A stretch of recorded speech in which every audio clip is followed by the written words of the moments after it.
সংবিধানকে আমরা চাই না। আমরা চাই এমন একটা সংবিধান যেই সংবিধান বাংলাদেশের সকল জাতিসত্তার মানুষকে এই সংবিধানের মাধ্যমে স্বীকৃতি প্রদান করবে।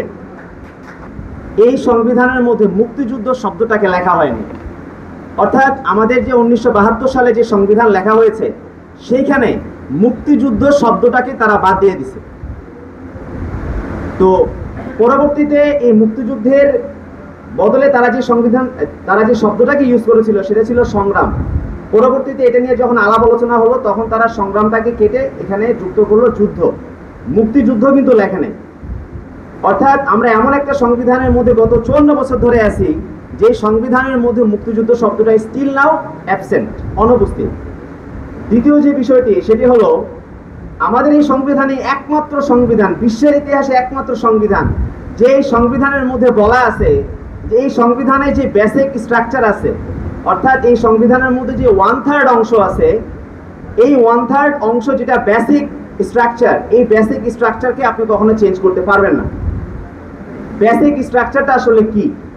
বেসিক স্ট্রাকচারের মধ্যে আছে fundamental principles of state policy, রাষ্ট্র পরিচালনার মূলনীতি।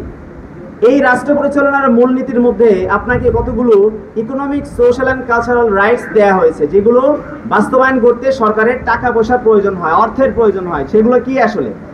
সেগুলো হলো আমাদের যে মৌলিক চাহিদা আছে, খাদ্য, বস্ত্র, বাসস্থান, চিকিৎসা, শিক্ষা, এগুলো হচ্ছে কি আমাদের মৌলিক চাহিদা, যেগুলো আমরা প্রাইমারি স্কুলে পড়ছি এগুলো আমাদের মৌলিক অধিকার। আসলে এগুলো আমাদের মৌলিক অধিকার না, এগুলো হলো রাষ্ট্র পরিচালনার মূলনীতি। এগুলোকে বাংলাদেশের সংবিধানের 2য় চ্যাপ্টারের মধ্যে রাখা হয়েছে। এবং বাংলাদেশের যে 3য় চ্যাপ্টার যেটা আছে, যেটার মধ্যে বলা আছে যে ফান্ডামেন্টাল রাইটস, মৌলিক অধিকার হিসেবে যেগুলো আছে সেগুলোতে আছে civil and political rights, CP rights, অর্থাৎ নাগরিক ও রাজনৈতিক অধিকার। যে অধিকারগুলো বাস্তবায়ন করতে আপনার কোনো ধরনের টাকা পয়সার প্রয়োজন নাই।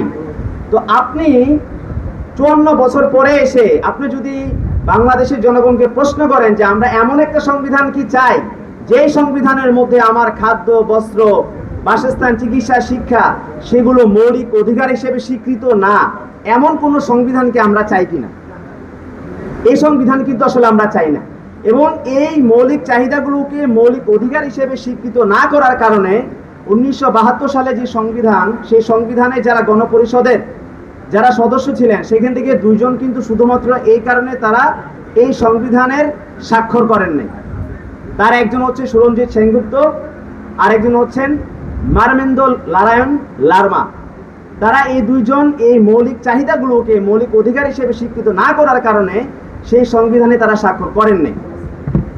তৃতীয় যে বিষয়টি সেটি হলো এই সংবিধানকে আমরা কেন চাই না? আমরা এই সংবিধানকে চাই না কারণ এই সংবিধান প্রণয়নকালে বাংলাদেশের জনগণের কোনো ম্যান্ডেট নেওয়া হয়নি। এই সংবিধানের যে গণপরিষদ ছিল, একটা সংবিধান প্রণয়ন করতে গেলে প্রথম আপনার যেটা প্রয়োজন সেটা হলো জনগণ দ্বারা নির্বাচিত একটা গণপরিষদ। যে গণপরিষদের মধ্যে যারা নির্বাচিত প্রতিনিধি থাকবেন তারা জনগণের প্রতিনিধিত্ব করবেন। এই একটা গণপরিষদ বাংলাদেশের মধ্যে আমরা গঠন করতে পারিনি। বাংলাদেশের মধ্যে 1972 সালে যে গণপরিষদ গঠন করা হয়েছিল সেই গণপরিষদ কিন্তু গঠন করা হয়েছিল 1970 সালে প্রাদেশিক নির্বাচনে যারা জয়ী হয়েছিলেন তাদের মাধ্যমে। অর্থাৎ এই সংবিধান যারা প্রণয়ন করেছিলেন স্বাধীন বাংলাদেশে যারা অনির্বাচিত তাদেরকে নিয়ে এই গণপরিষদ গঠন করা হয়েছিল 1972 সালে, এবং সেই ম্যান্ডেটবিহীন একটা গণপরিষদ দিয়ে কিন্তু আমাদের এই সংবিধান প্রণয়ন করা হয়েছে। সুতরাং আমরা 2024 সালে দাঁড়িয়ে আমরা এটা স্পষ্ট করে বলতে পারি যে সংবিধানের মধ্যে জনগণের আশা আকাঙ্ক্ষার কোনো প্রতিফলন ঘটানো সম্ভব হয়নি, সেই সংবিধান আমরা চাই না। যে সংবিধানের মধ্যে আমার মৌলিক চাহিদাগুলোকে মৌলিক অধিকার হিসেবে স্বীকৃতি দেওয়া হয় নাই, সেই সংবিধান আমরা চাই না।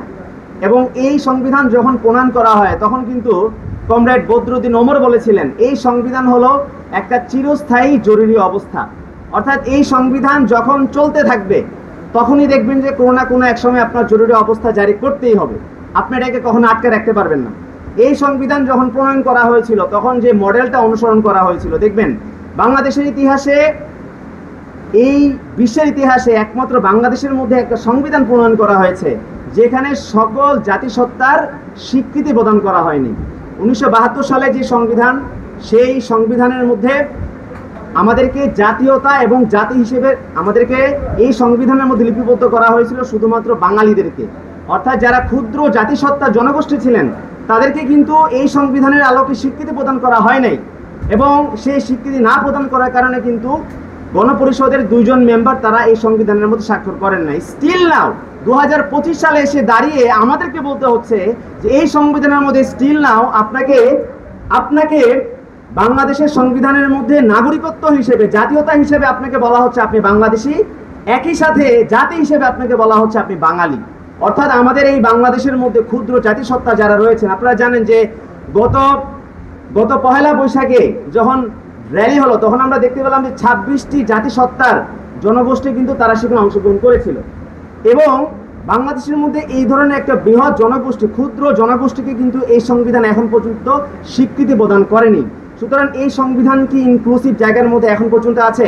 এই সংবিধানকে আমরা চাই না। আমরা চাই এমন একটা সংবিধান, যেই সংবিধান বাংলাদেশের সকল জাতিসত্তার মানুষকে এই সংবিধানের মাধ্যমে স্বীকৃতি প্রদান করবে।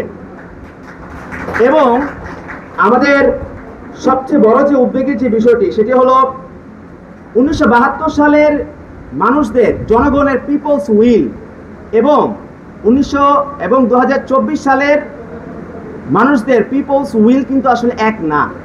এবং 1972 সালের সংবিধানটা এমনভাবে প্রণয়ন করা হয়েছে যে সেখানে আপনি ফিউচার জেনারেশনাল যে কমিটমেন্টের যে জায়গাটি আছে সেটা কিন্তু 1972 সালের সংবিধানের মধ্যে রাখা হয়নি।